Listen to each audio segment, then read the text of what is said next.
the one question I have, hi Elizabeth, from the floor is to Carol. Does your consulting firm have change programs for SMME? Does your consulting firm have change programs for SMME?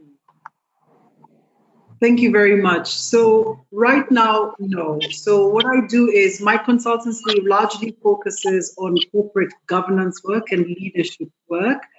So we work with a lot of boards and we work with a lot of senior management of institutions to train on leadership and on corporate governance, and we do a lot of evaluation.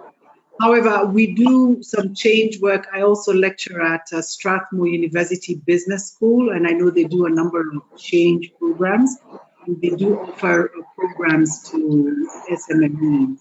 So I will do what we call a shameless plug on this webinar and say, please have a look at what Strathmore University Business School has in offer for you. Thank you, Carol. Hello, Elizabeth. So a question for you. Banks like Absa have lots of experience with small businesses going through change. Could Absa allocate a booklet on critical success factors to help medium-sized businesses navigate change? Thank you for that question, Dr. Shingo.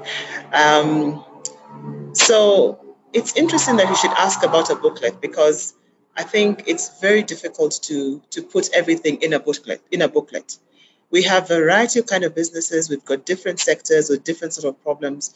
So what we encourage a lot of our customers and people of like minds is to plug into our relationship managers, our branch managers. We also have a business club where we have sessions where we conduct conversations around what do you need to do. And with that, we help you build your capacity to deal in such difficult situations.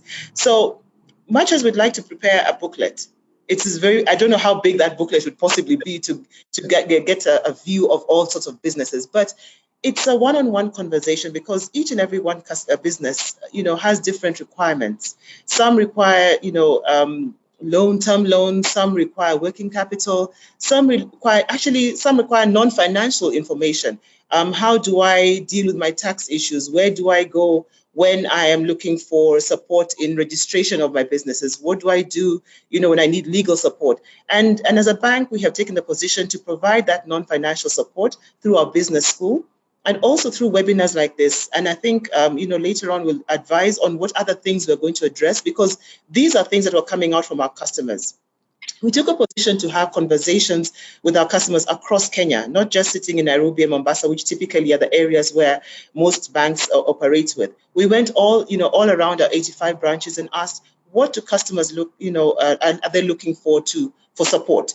And by and large, it wasn't necessarily financial, it was non-financial. What is your business continuity plan? Because I think most of the businesses never looked at that. So when situations like this came across, they struggled. So we set up with some of our customers with coaches, mentors, to support, to have those conversations. So by and large, I would say, other than looking for a booklet, plug into our network, have conversations around those. We will be happy to guide you, and so that you can come out of a situation stronger.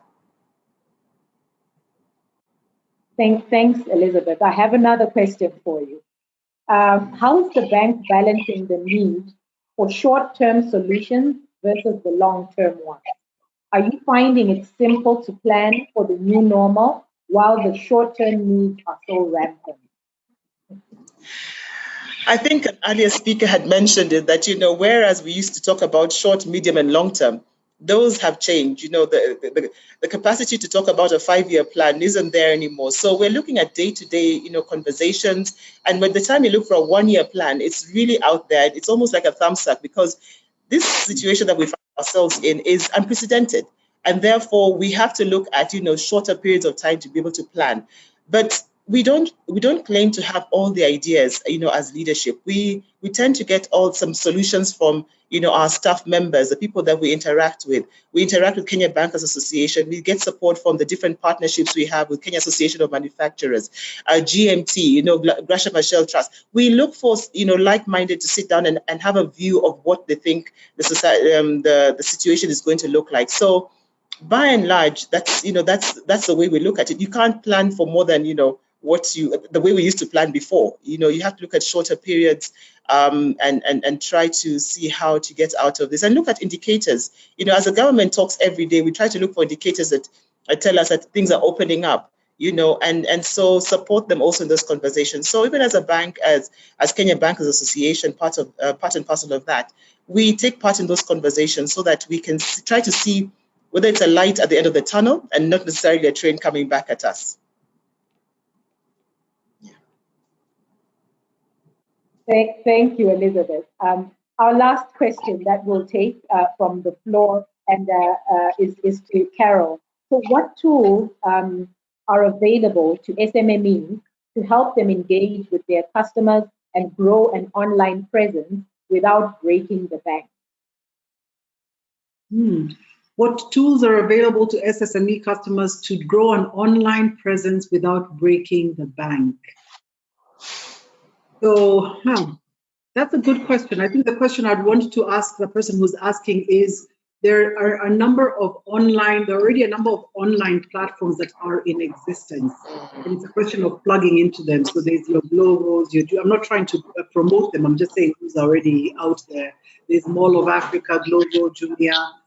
What you need to be aware of is that they do take a commission. So it's essentially the same way if a Barclay card or a KCB card had said, can you use our card to help customers make their payments, and they take a commission. So that's, for me, that would be the fastest way to go online, is to sort of use somebody else's platform. Then you don't have to build that infrastructure yourself. And they also have a distribution mechanism. So over and above a platform through which you can advertise your products, they also have a distribution mechanism, which is the way that your products get to the client. So that's the first way I would advise off the top of my head to start. I've seen a number of people using Facebook, and I saw recently Mark Zuckerberg talking about how rolling that out even to the greater market. People using Facebook and WhatsApp to do that. I see quite a number of people on Facebook and on Instagram. I am a trainer by, my profession, but I'm not consulting. I'm doing a lot of training as well. So I've had to move on to online training, and therefore I've had to try and get what we call stands. So I'll just use this as an example. I'll just use this. So I had to get this. This is the stand where you put, so that I can be able to train people, so I can put my phone on there, as well as the lapel mic. And I got this from somebody on Instagram. People said, you want this? Get this. They're called tripods. And the lapel mics, get them from this guy called XXX. I'm advertising here, but he's on Instagram. And so the one thing you always do is, if you're going to use that, I usually go and look at the reviews. What are people saying about this? I ordered it on Tuesday, and on Wednesday it had been delivered, and I paid on delivery. Excellent, guys, and they've got very good reviews. So if you're going to use that, there are very many cost-effective ways to get your product out. But if you go online, be prepared for instant feedback. Just like Nescafe's instant coffee. So if you're going online and you're selling your product online, then you need to be alive to the fact that people can eat you for lunch online if you're not delivering what you're promising you're going to deliver. So it comes with it has its benefits, but it also has its downsides. So if you're going to do it properly and do it well. Thank you, Carol. I've been pushed to sneak in one last one. ABSA has just gone through a mental training program, Elizabeth, right? What are maybe the 2 key lessons that ABSA has been going through this change that you can share with our participants? Wow, I wish you'd ask Jeremy that question, seeing as he sits at the top of the chain. But from my point of view, one of the key things that we were able to do, during this change process, is that you needed to engage with the environment, not just your customers, but the environment at large, and get feedback. be honest to yourselves about the feedback that you're getting, because feedback is not supposed to bring you down all the time. It's supposed to also encourage you and ensure where are the pain points of organizations. So we took a lot of feedback. We sat as a team, as leadership of the bank, sat down and figured out what is it that we need to do to be able to move forward. Other than that, another key thing that, and I think this is probably the first thing that we needed to sort out, is the people change, because we could do all the changes possible, add new products and services, but the people change factor is really, really one that we had to address over a period of time to ensure that our people were ready to change and make sure that those changes were able, the customers were able to see the changes. So one, yes, get feedback, but most importantly, make sure that your people are ready for the change and are able to address the issues that come through to them as they sit in the offices. Thank you. Thank you so much, Elizabeth and Jeremy in absentia, and Carol for sharing your thoughts, your reflections, experiences, and expertise. So we're at the point in our program where I'll quickly wrap up and flag some of the key highlights or nuggets that I picked up that I hope our participants will take with, and then hand over to Susan to close off the session for us. So I think starting off with the 5 Ps really sums it up quite nicely, Carol. People, planet, profit, product, and processes being key things to think about, to invest in when looking at new change. And expecting around the running, yes. Cash flow and predicting around those sorts of resources that are available to sustain our businesses. But also a critical one that was raised was pivoting or revisiting. Being able to revisit our product lines, being able to revisit our operating model, and the examples, classic examples were given how some car companies are now manufacturing ventilators, software, equipment that relates to responding to the COVID pandemic. Agility as a key component, also not being stuck to decisions, and knowing that information data is changing rapidly, and so sometimes the decisions we make in our entities may be relevant today, but not relevant tomorrow. Remote working, using various ways to be more efficient, ways that in some cases have even supported in terms of reducing costs, but that bring challenges in terms of building new ways of operating. And the key aspects that you flagged there as our speakers were around automating, and leveraging the technology that exists in our environment. Another key point was reading and learning.